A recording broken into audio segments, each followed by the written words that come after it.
जय हिंद। दोस्तों, आज है 5 मार्च 2025 और आज स्टॉक मार्केट में हमें चौतरफा खरीदारी देखने को मिली है। तो मैंने सोचा कि क्यों ना अपने व्यूअर से स्टॉक मार्केट के ऊपर में चर्चा की जाए। अगर बात की जाए 3 मार्च 2025 की, तो इस दिन स्टॉक मार्केट में हमें अच्छी खासी मूवमेंट देखने को मिली थी। 4 मार्च 2025 को भी स्टॉक मार्केट में हमें अच्छी खासी मूवमेंट देखने को मिली थी। और बात करें आज की, यानी कि 5 मार्च 2025 की, तो आज हमें स्टॉक मार्केट में चौतरफा खरीदारी देखने को मिली है। बहुत दिनों के बाद ऐसा हुआ है कि एक दिन के अंदर में इतनी बड़ी खरीदारी हमें स्टॉक मार्केट में देखने को मिली है। तो क्या इन सारी चीजों को देखते हुए हम ये मान लें कि स्टॉक मार्केट में अब मंदी समाप्त हो गई है, स्टॉक मार्केट को अब ऊपर जाना चाहिए, स्टॉक मार्केट में अब हमें तेजी देखनी चाहिए? ये कहना थोड़ी सी जल्दबाजी होगी, क्योंकि स्टॉक मार्केट के फेवर में कोई भी ऐसा बड़ा फैक्टर अवेलेबल नहीं है जिसको देख करके ये कहा जाए कि अब स्टॉक मार्केट को यहाँ से सुधरना चाहिए। बल्कि स्टॉक मार्केट के अगेंस्ट में एक फैक्टर आज ही खड़ा हो गया है, ट्रंप का बयान, जिसमें उन्होंने चाइना, इंडिया और कुछ यूरोपियन कंट्री को लेकर के टैरिफ वार की बात कही है। तो ये सारे फैक्टर तो स्टॉक मार्केट के अगेंस्ट में ही जा रहे हैं। तो फिलहाल कोई भी ऐसा सिचुएशन नहीं है जिसको देख करके ये कहा जाए कि स्टॉक मार्केट को अब यहाँ से सुधरना चाहिए। हाँ, लेकिन एक जो ट्रेंड देखा गया है, जिसमें हम ये अक्सर देखे हैं कि मार्च अप्रैल में स्टॉक मार्केट सुधरने लगता है और स्टॉक मार्केट को गिरते गिरते भी लगभग 5-6 महीने का समय हो गया है।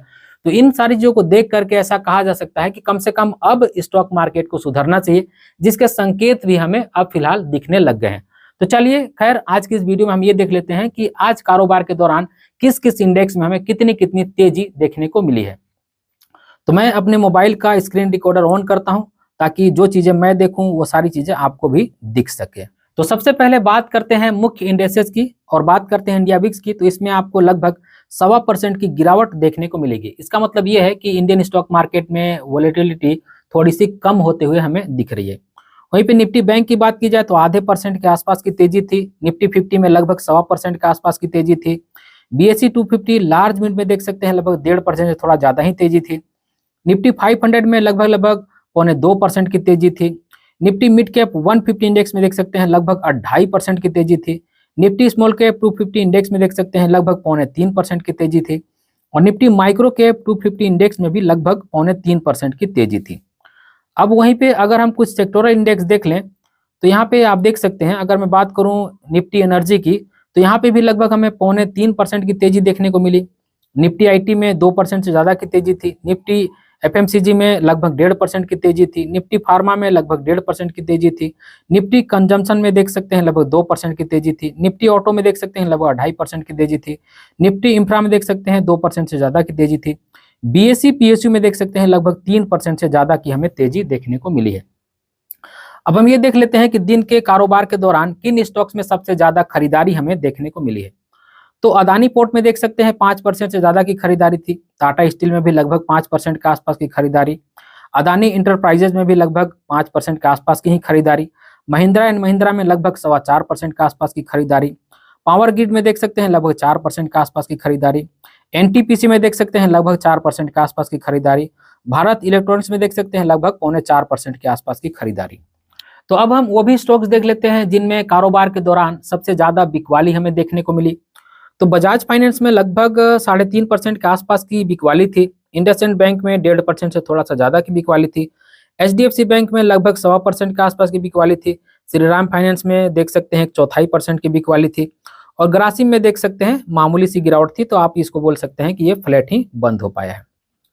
और अगर बात की जाए ग्लोबल इंडेक्स की, तो आप देख सकते हैं, अगर यूके की बात की जाए तो यहाँ पे हमें हल्की सी तेजी लगभग 0.25% के आसपास की तेजी देखने को मिल रही है।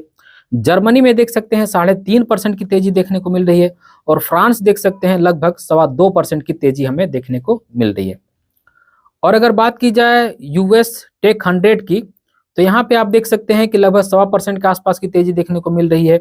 US 30 में देख सकते हैं लगभग 1.5% का हमें माइनस में देखने को मिल रहा है। और S&P में देख सकते हैं लगभग 0.25% के आसपास की तेजी हमें देखने को मिल रही है। वहीं पे बात की जाए निकाई की, जो कि जापान का इंडेक्स है, इसमें हमें 1/4% की तेजी देखने को मिल रही है।